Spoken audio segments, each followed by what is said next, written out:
నమస్కారం మిత్రులారా, నేను కర్ణ అడ్వకేట్.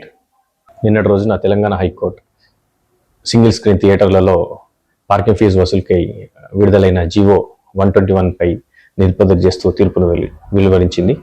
ఈ జీవో 121 తెలంగాణ ప్రభుత్వం కరోనా కారణంగా థియేటర్ యజమానులకు ఆర్థిక ఇబ్బందులను దృష్టిలో ఉంచుకొని పార్కింగ్ ఫీజు వసూలుకై సింగిల్ స్క్రీన్ థియేటర్ యాజమాన్యాలకు పార్కింగ్ ఫీజు వసూలు చేయడానికి వెసులుబాటు కలిగించింది.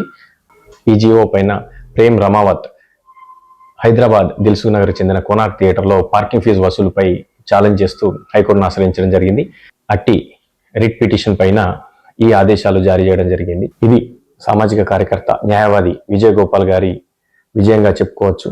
వారు 2018 సంవత్సరంలో థియేటర్లలో పార్కింగ్ ఫీజు వసూలుపై హైకోర్టును ఆశ్రయించడం జరిగింది.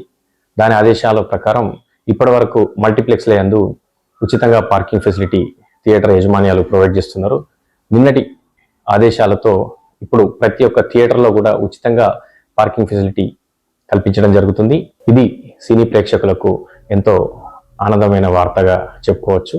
నేను 2018 సంవత్సరంలో సామాజిక కార్యకర్త అయిన విజయ్ గోపాల్ గారి పోరాటంతో వచ్చిన జీవో 63 కరీంనగర్లో అమలు కోసం అప్పటి కార్పొరేషన్ మరియు అప్పటి సిపి కమలాసన్ రెడ్డి గారి సహకారంతో ప్రస్తుత మల్టీప్లెక్స్లలో కూడా ఉచిత పార్కింగ్ ఫెసిలిటీ థియేటర్కి వచ్చిన వారికి కల్పించడంలో భాగస్వామ్యమైనందుకు సంతోషిస్తున్నా.